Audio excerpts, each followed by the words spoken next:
الحمد لله رب العالمين وأشهد أن لا إله إلا الله وحده لا شريك له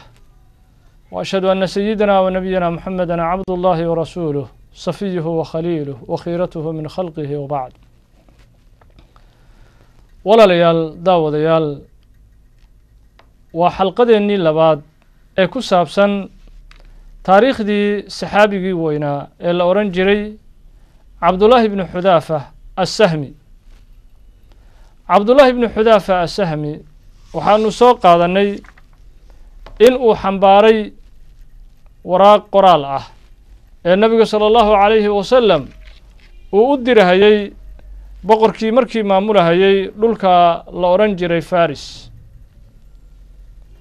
warqado fara badan ayaa nabiga calayhi salaatu wasalaam marxaladihii ugu dambeeyey uu u kala dirayay boqorrada adduunka xilligaa ka talin jiray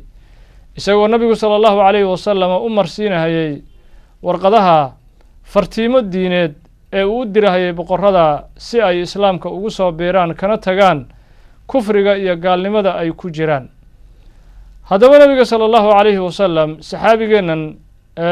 taariikhdu hadda ay ka hadlayso oo darsigeena aanu ku soo qaadan doono cabdullaahi ibnu xudaafa assahmi isaga waxaa loo diray boqorkii la odhan jiray kisra markii boqorkii kisra uu arkay ninkan saxaabiga ah oo ku soo socda xambaarsanna warqad qoraal ah ka socota nebi moxamed sala allahu wasalam wabaaraka calayh ayaa wuxuu ku yidhi kisra ninkaa ha ii soo gelinine warqadda iga soo qaada marka wuu diiday cabdullaahi ibnu xudaafa assahmi wuxuu yidhi inamaa amaranii rasuulu llaahi sala allahu calayhi wasalam an adfacahu laka yadan biyad wa ana laa ukhaalifu amran lirasuuli illaahi sala allahu calayhi wasalam wuxuu yidhi nabigu wuxuu i amray sala allahu calayhi wasalam in gacanta aan kuu geliyo warqaddan dacwada ah ee uun kugu baaqayno islaamka inaad soo gashid laakiin aniga qof inaan u dhiibo warqadda nebigu ima amrin sida awgeed ma jebinayo mana khilaafahayo amarkii nebi moxamed sala allahu calayhi wasalam markaa kisra boqorkii ahaa wuxuu ku yidhi ciidamadiisii iska daaya ha ii soo dhowaado cabdullaahi ibnu xudaafa assahmi wuxuu u dhowaaday boqorkii kisra ilaa uu gacanta ka saaray qoraalkii nebi moxamed uu u soo dhiibay sala allahu calayhi wasalam haddaba boqorkaasi ma uusan garanaynin afka ama luqadda warqaddu ay ku qoran tahay warqaddu waxay ku qornayd afkii carabiga ahaa oo luqa alcarabiya ayay ku qorayd wuxuu u yeertay nin luqadda carabiga aada u yaqaana wuxuuna amar ku bixiyey inuu warqadda furo uuna kala bixiyo bal uuna aqriyo waxa warqadda uu ku soo qoray nebi moxamed sala allahu wasalam wabaaraka calayh warqaddii markii lagu dul akhriyey waxay u dhacaysay warqaddani sida tan ayaa ku qorayd warqadda bismi illaahi araxmaani araxiim min muxamedin rasuuli illaah ilaa kisra cadiimi faris salaamun calaa man itabaca alhudaa waxaan ku bilaabay magaca eebe ka socoto nebi moxamed sala allahu calayhi wasalam ergadii ilaahay uu soo diray ahaa ku socoto ninka la yidhaaho kisra hoggaamiye waddanka la yidhaaho faris nabadgelyo allaha yeelo qofkii jidka hanuunka raaca intaas waa hadal murti ah ee kooban ee nebiga sala allahu calayhi wasalam ugu baaqahayo kisra inuu jidka lagu nabadgelahayo lagu badbaadahayo waa islaamka uu qaato haddaba kisra markuu maqlay warqaddii qadarkan ma sii dhammaystirin warqaddu waxa ku qoraa ilaa markaa uu aada u xanaaqay oo aada uu u bararay xanaaqii intuu ka batay maxaa yeelay ninkani badownimadiisa kisra waxa uu ka xanaaqay uu leeyahay nebigu isaga ayaa warqadda isku bilaabay ka socoto nebi moxamed ergadii ilaahay muxuu aniga iigu bilaabi waayey warqadda magacayga ayuu yidhi warqaddii ayuu ka qaaday ninkii ku dul akhrinayay markaa ayuu dildillaaciyey waraaqdii nebiga sala allahu calayhi wasalam ayuu jeexjeexay markaasuu wuxuu yidhi hadal aflagaado leh ayaktubu lii bihada wa huwa cabdii ثم أمر بعبد الله بن حذافة أن يخرج من مجلسه فأخرج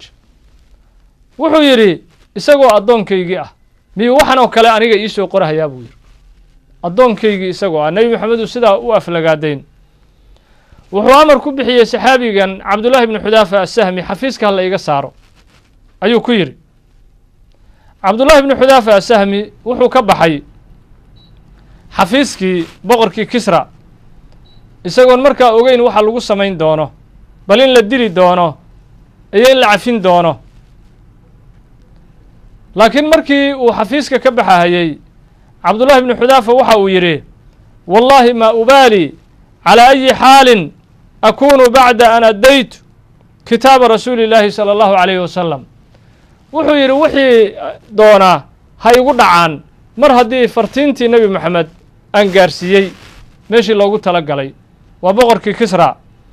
marka haddii fartiintii aniga aan gutay oo amarkii nebi moxamed sala allahu calayhi wasalama aan gaarsiiyey boqorkii kisra ha lay dilu yidhi haddii la doono markii kisra xanaaqii uu ka degey ayuu wuxuu amar ku bixiyey in cabdullaahi bni xudaafa oo saxaabigii lasoo qabto way raadiyeen markaa way waayeen raadkiisii liannahu mar hore ayuu faraskiisii ku dhacay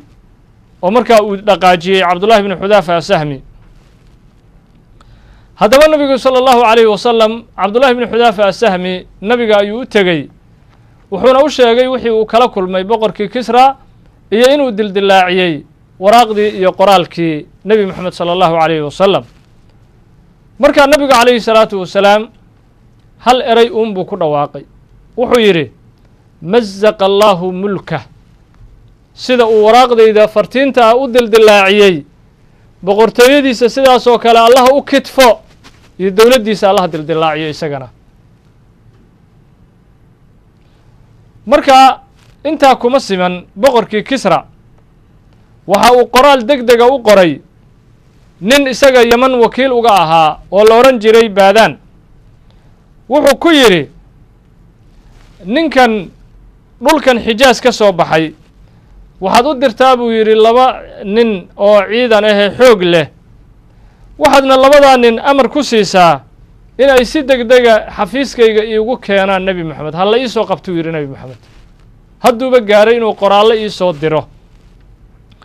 haddaba ninkii baadaan ee yeman xukumahayey laakiin yeman ka xukumahayey dhinaca kisra wakiil uga ahaa xukunka yeman ayaa wuxuu u soo diray laba nin si ay nabiga sala allahu calayhi wasalam ay markaa u keenaan oo kisra ay ugu geeyaan wuxuuna u dhiibay waraaq qoraal ah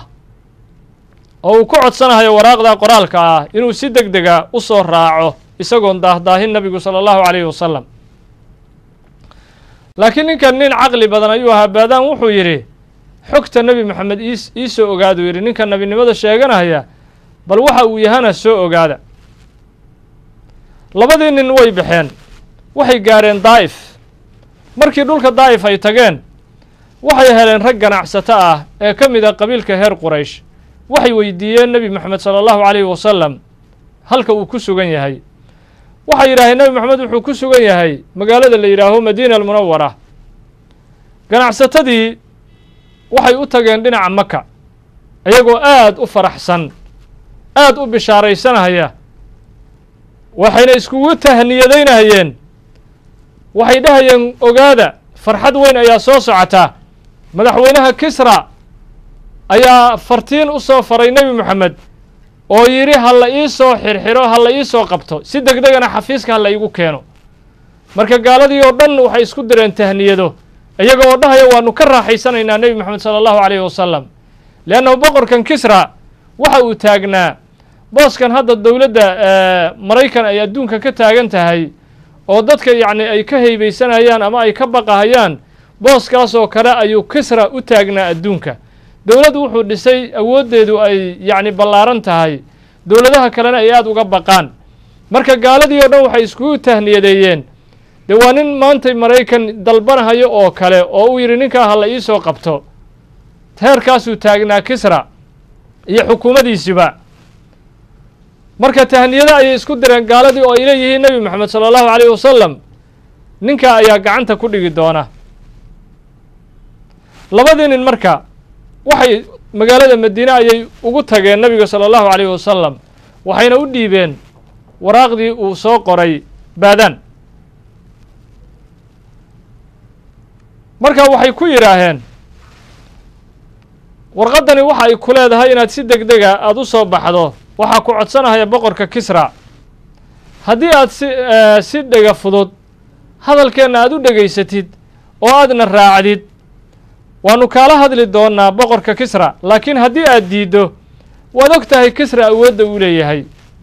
waad og tahay sida uu awood u leeyahay inuu ku halaago adiga iyo qoomkaaga dhanba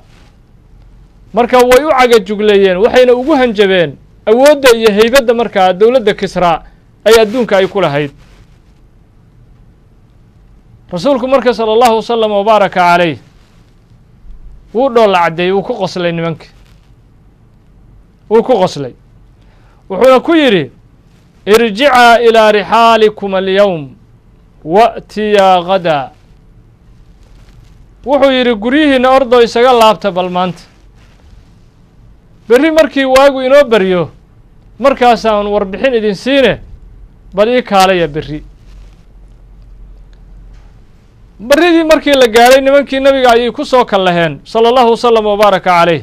waxayna ku yidhaaheen ma isdiyaarisay si aad noo raacdo oo boqorka kisra ayaa ku dalbanahayee si aad noo raacdo ma isdiyaarisay markaa nebigu sala allahu calayhi wasalam wuxuu ku yidhi lan talqayaa kisraa bacda alyowm falaqad qatalahu allah xayثu sallada calayhi bnah shiirawayh fii leylati kada min shahri kada wuxuu ku yidhi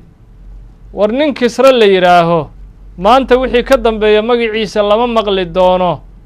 ninkaa ilaahaya xalay dilay wax ma ogidin maxaa yeelay khabarka samada iyo dhulka ayaa isku xiraa nabiga sala allahu calayhi wasalam wixii adduunka daafihiisa ka dhacaaya waxa u keeni jiray wararkiisa iyo akhbaartiisa jibriil oo ilaahay uu u soo diray oo ergadii ilaahay ah subxaanahu wa tacaala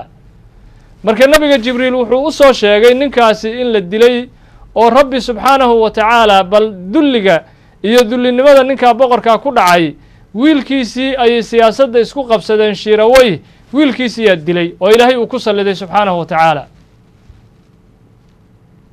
falaa tucjibka amwaaluhum walaa awlaaduhum inamaa yuriidu allahu liyucadibahum biha fi lxayaati اddunya ilaahay wuxuu leeyahay gaalada maalkooda iyo carruurtoodu yaysan ku cajab gelinin ilaahay wuxuu doonahayaa maalka iyo carruurtaba inuu maalin uun ciqaab uga dhigo carruurta ay korkorinahayaan oy qarashka ku beelahayaan oo jecel yihiin ayuu alla wuxuu leeyahay carruurtoodaan ku cadaabahaya iyagaa dilahaya iyagaa caasi ku noqonahaya iyagaa dullaysanahaya marka carruurtoodaa mararka qaar lagu cadaabi gaalada iyo qof walba oo ilaahay subxaanahu wa tacaala ka hor timaada awaamirtiisa marka nabigu wuxuu ku yidhi sala allahu calayhi wasalam ninkaasi wuu dhintay buu yidhi wiilkiisa gacantiisu ayuuna maaragtaay ku dhintay shiirawayh habeenkii sidaa ahaa taariikhdu markay intaa maraysay ayuuna ninkaasi dhintay dee niman iska socdaad tihiin oo waxba aan garanayn waxa ka dhacahaya adduunkana aan la socan nimankii marka nabiga calayhi salaatu wasalaam waxay u fiiriyeen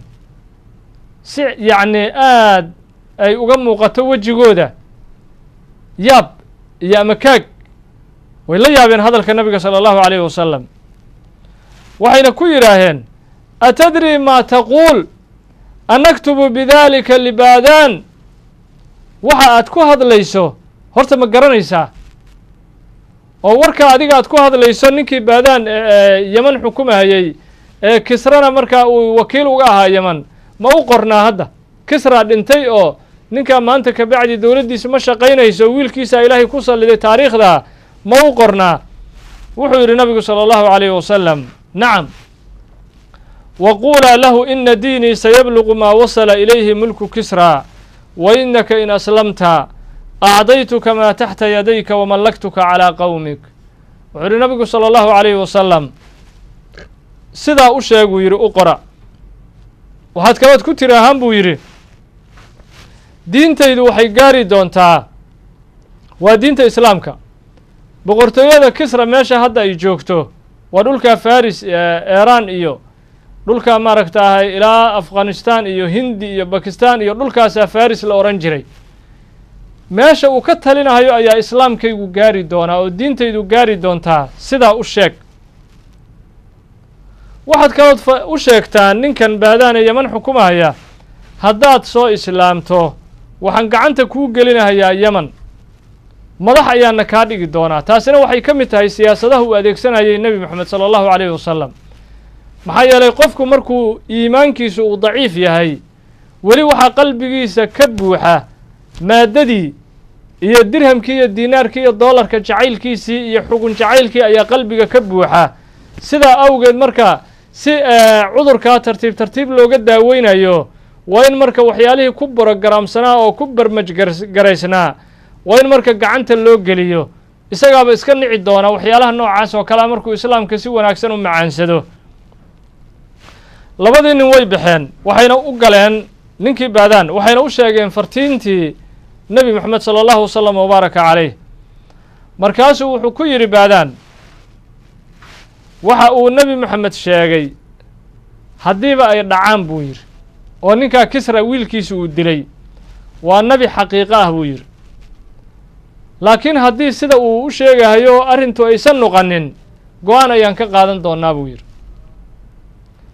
isla markiiba wax yar markuu joogay ninkii baadaan ee yeman xukumahayay waraaq qoraal oo deg deg ah ayaa waxaa u soo diray shiiraweyhi waa ninkii aabbihii dilay kisra waraaqdaa waxa uu ku leeyahay wuxuu yidhi aabbahay anigaa dilay kisra mana u dilin ilaa waxaan u dilay dulmiga uu ku hayo dadweynaha iyo shacabka wuxuu xalaal ka dhigtay aabbahay dadkii sharafta lahaa inuu laayo dumarkiina uu iska qafaasho xoolihii shacabka inuu boobo haddii qoraalkayguna uu kuu yimaado waxaad ogaan doontaa yeman anigaa xukumahaya adiguna wakiil ayaad iiga tahay yeman markii baadaan uu akhriyey warqaddii uu soo qoray shiirawey waraaqdii ayuu iska tuuray wuxuuna caddeeyey inuu islaamka uu ku soo biiray maalintaa ayuuna islaamay ninkii baadaan la odhan jiray ee yeman xukumahayay tani marka walaalayaal waa qisadii kulankii cabdullaahi bnu xudaafa ee uu la kulmay kisra oo boqorkii furus ahaa qisadaasi marka walaalayaal waxaanu ka qaadan karnaa duruus iyo xikam iyo cibar aada u waaweyn ayaanu ka qaadan karnaa qisada aanu ka qaadan karno xikamta aanu ka qaadan karno waxaa ka mid ah saxaabada nebi moxamed sala allahu calayhi wasalam sida ay mar walbaba yacni bidiqa wa bicumq ay u tadbiiqin jireen amarada iyo sunnada uu markaas soo rogayo nebi moxamed sala allahu wasalam wabaaraka calayh maxaa yeeley waxaanu garanaynaa cabdullaahi bnu xudaafa asahmi markii la yidhi warqadda iiga soo qaad ninka gaalku markuu yidhi aniga gacantayda uga qaadi maayee wuu diiday saxaabiga wuxuu yidhi nabigu wuxuu i amray inaan gacanta kuu geliyo amarka nebi moxamedna jebin maayo bal u fiirsado walaalayaal maanta maxaa inala habboon walaalayaal qof walba waxaa la dooni in ay u dhega nuglaato nolosheennana aanu ku tadbiiqinno raacidda nebigeenna sala allahu wasalam wabaaraka calayh iyo sunnadiisa inaannu xoojinno oo sunnadiisa aanu noolayno oo nolosheennao dhan ay noqoto noloshii nebi moxamed sala allahu wasalam wabaaraka calayh jiifkeenna iyo jooggeenna gaajadeenna iyo dheregteenna tukashadeenna iyo hurdadeenna adduunyadeenna iyo aakhiradeenna iyo waxbarashadeenna kulli nolosheennu inay noqoto nolol yacni ku salaysan noloshii nebi moxamed sala allahu calayhi wasalam liannahu ilaahay wuxuu leeyahay falyaxdar aladiina yukhaalifuuna can amrihi an tusiibahum fitna aw yusiibahum cadaabun aliim ha ka digtoonaadaan dadka khilaafahaya amarka nebi moxamed sala allahu calayhi wasalam inay fitna ku dhacdo ama cadaab aada u xanuun badani uu ku dhaco waxaa kaloo qisadan kulankan uu la yeeshay cabdullahi bnu xudaafa asahmi boqorkan kisra aanu ka qaadanaynaa waxay tahay waxaa ilaahay uu ugu deeqay nebigeenna sala allahu calayhi wasalam ee mucjizaadka waaweyn ah maxaa yeelay nebigu calayhi salaatu wasalaam isagoo magaalada madiina almunawara jooga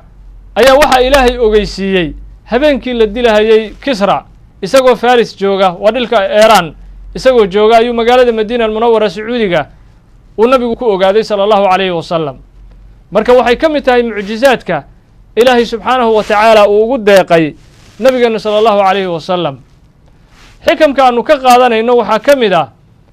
islaamku yacni sida uu nabigu calayhi salaatu wasalaam ugu dadaalhayay in caalamka oo dhan uu ku fido. walidaalika waxaa la dooni dadka yacni warahatu alambiyaa ah ee ambiyada dhaxlay ee culimmada ah waxaa la dooni in ay qaadaan hadyigii iyo jidkii uu qaaday nabigeena sala allahu wasalam wabaaraka calayh, oo diinta ay fidiyaan, oo xaafadaha ay ku fidiyaan, oo usradooda ay ku fidiyaan, oo waddankooda ay ku fidiyaan, oo caalamka oo dhan ay niyeystaan diinta islaamku in ay wada gaarto. waa sidii markaa uu nooga tegey nabiga sala allahu wasalam wabaaraka calayh, jidkiisuna uu ahaa. haddaba marka waxaanu qaadanaynaa qiso kale ee iyaduna la yaab leh. waa kulankii cabdullaahi ibnu xudaafa assahmi uu la qaatay boqorkii la odhan jiray qaysar. boqorkii qaysar isaguna dowladda roomaanka xukumi jiray, kulankaasi wuxuu dhacay khilaafadii sayidina cumar ibnu alkhadaab. waxa kulankaasi uu dhacay sanadkii 19 ayaa wuxuu diray amiiru lmu'miniin cumar ibnu alkhadaab ciidan ayuu wuxuu u diray roomaanka inay la dagaalamaan. ciidankana waxaa ku jiray saxaabiga haddaanu ka taariikhaynayno cabdullaahi ibnu xudaafa assahmi. marka ninkan qaysar la yidhaaho oo dhulkaa roomaanka ka talin jiray waxaa soo gaaray wararka tilmaamaya ciidanka muslimiintu in ay leeyihiin tilmaamo qaali ah, tilmaamo iyo astaamo qaali ah oo ay ku dagaalamaan, oo waxa aysan dagaalka uga daalaynin, oo waxa ay geerida ay u jecel yihiin, oo waxa ay futuuxaadka bilaadul islaam oo dhan yacni bilaadul kufri oo dhan ay u furanahayaan, oo maalin walba hore ay ugu soo soconahayaan oo gadaal aysan u soo soconaynin. waxyaalaha kallifay waxaa ka mid ah soo gaaray boqorkaa gaalka ah niman runta ku dadaala inay yihiin oo run badan, niman caqiidadu ay ka dhab tahay inay yihiin, niman naftu ay rakhiis la tahay inay tahay marba haddii lagu dagaalamahayo fii sabiili illah. marka boqorkan qaysar wuxuu ciidamadiisii uu ku amray, wuxuu yidhi haddii aad dad ka mid ah asxaabtii nebi moxamed sala allahu calayhi wasalam nolol aad ku qabataan, wuxuu yidhi hadilinina ii keena, bal caqiidadooda iyo runta laga sheegahaye go-aanka adag si aan u imtixaano. ilaahay qudraddii subxaanahu wa tacaala ee awooddiisa waxaa dhacay saxaabigan cabdullaahi ibnu xudaafa assahmi in markaas gacantooda uu galo gaaladii roomaan oo ay qabtaan ay qafaashaan. waxay ku yidhaaheen ciidankii kan aanu soo qabannay wuxuu ka mid yahay asxaabtii nebi moxamed sala allahu calayhi wasalam ee islaamka ugu hormartay. wuxuu eegay boqorkii roomaan qaysar cabdullaahi ibnu xudaafa assahmi, markaasuu wuxuu yidhi waxaan kuu soo bandhigahayaa cabdullaahi ibnu xudaafa assahmi, arrin ayaan kuu soo bandhigi. wuxuu yahay maxay tahay waxaad ii soo bandhigayso? wuxuu yidhi boqorku waxaan kuu soo bandhigahayaa in aad kirishtaanka diinta kirishtanka aad qaadatid oo nasaaro aad noqotid. haddii aad arrinkaas samaysana waan ku sii daynahay, dee hadda gacantaydaad ku jirtaaho dee haddaanu doonno waan ku dili karnaa, waan ku sii daynahay, weliba hanti fara badanna waa ku siinahay. markaasuu wuxuu yidhi cabdullaahi ibnu xudaafa assahmi hayhaat ina almowta la axabu ilaya alfa mara mima tadcuunii ilayh. wuxuu yidhi taa ha ku riyoon, weligaa ha ku riyoonin qaysar, geerida ayaan ka jecelahay 1000 goor inaan dhinto waxa aad iigu yeerayso ood igu baaqayso waa naaru jahannama gal, waa rabbigii xibnahaagan isi saaray inaan ku kufriyo islaamkana aan ka baxo ayaad iigu baaqaysaa, ha ku riyoon weligaa. wuxuu yidhi markaa gaalkii qaysar haddaba waxaan ku arkahayaa buu yidhi nin geesiya inaad tahay. wuxuu yidhi haddii aad diintan kirishtanka qaadatid madaxtinimada waa qayb ayaan kaa siin, oo dowladdayda xibin weyn ee firfircoon ayaan kaa siin, hantina waan ku siinahay. balu fiirso, leannahu waxa weeye walaalayaal jidka ilaahay subxaanahu wa tacaala ee qofku uu ku socdo si uu u gaaro ilaahay ridihiisa iyo raxmaddiisa iyo jannada uu u gaaro, jidka ilaahay waxaa yaalla isbaarooyin fara badan mar waxaa kuu gacan haatinahaya ee doonahaya inay ku fidneeyaan cadowgii gaalada oo diintaada ay kaa fidnaynahayaan mar waxaa ku isbaaraysanahaya oo iimaanka kaa bililiqaysanahaya hanti iyo lacag dahab iyo dollar laga yaabo meelaha aad ka qaadaysa inay xaaraam yihiin ama shubhaya shaki ay ku jiraan meesha aad ka qaadanayso waa isbaaro waxay kaa reebahayaan socdaalkii geedi socodkii nadiifka ahaa oo jidka ilaahay aad ugu socon lahayd dadka qaarna waxay ku haraan oo u isbaaraysta iyagoo ilaahay u sii socda ridihiisa oo toosan haween ayay ku fidnoobahayaan markaasaa waxay ku dhacahayaan fawaaxishtii iyo zinadii iyo dembiyada halista ah ee muhlikaadka ah qaarkood waxaa isbaaro u dhiganahaya qabiil iyo qabyaalad qaarkood waxaa isbaaro u dhigahaya fitan walidaalika walaalayaal jidka ilaahay loo marayo isbaarooyin fara badan ayaa yaalla marka isbaarooyinkaasuu doonayey inuu boqorkan qaysar uu hor dhigo saxaabigan cabdullaahi ibnu xudaafa assahmi marna dhinaca hantiduu uga yimaadaa marna dhinaca madaxtinimadu uga yimaadaa marna wuxuu uga yimaadaa inuu xurriyad uu siin doono cabdullaahi ibnu xudaafa assahmi isagoo xirxiran ayuu wuxuu yidhi wallah low acdaytanii jamiica maa tamlik wa jamiica maa malakatu alcarab calى an arjica can dini muxamed darfata cayn maa facaltu wuxuu yidhi ilaah baan ku dhaartaa haddii aad isiinayso waxa carabu hanti ay leedahay oo dhan iyo waxa adiga hanti aad leedahay oo dhan haddii aad isiiso ilmilicsi xataa ka tegi maayo kana laaban maayo diinta islaamka markaasuu go-aan qaatay bal u fiirso walaalayaal saxaabiga iimaankiisa wuxuu leeyahay hantida carab oo dhan haddii laysku daro laygu wareejiyo diintayda yacni ilbiriqsi xataa ka laaban maayo mana nusqaaminahayo iimaankayga maantana walaalayaal haddaanu soomaali nahay maxaa badaha laysugu shubahaya maxaa naftii qaaliga ahayd loo dilahaya maxaa laysu dilahaya maxaa laysu baabi'inahaya maxaa badaha looga tallaabay maxaa waddamada gaalada dadka iimaankoodii ay yacni u suuq geeyeen ilaa man raximahu llah qof ilaahay u naxariista mooye maxaa loo suuq geeyey iimaankii oo loo iibsaday oo waxaan waxba ahayn lagu iibsaday iimaankii iyo akhlaaqdii walaalayaal saxaabigana wuxuu leeyahay cabdullaahi ibnu xudaafa assahmi hantida carab oo dhan haddii laygu wareejiyo diintayda wax yar xataa ka durki ma ayo sidaasaa la dooni walaalayaal in diinta loogu adkaysto waxau yidhi marka haddaba waan ku dilahayaa buu yidhi haddaad hanti iyo wax walba diiday ogaa buu yidhi go-aankaygu wuxuu noqonahayaa cabdullaahi ibnu xudaafa assahmi inaan ku dilo haddaba walaalayaal wakhtigii oo inaga dhammaaday awgeed xalqadii labaad ee taariikhdii cabdullaahi ibnu xudaafa assahmi halkaa ayaanu ku sinaynaa in sha allahu tacaala waxaa inoo ballanaa xalqada saddexaad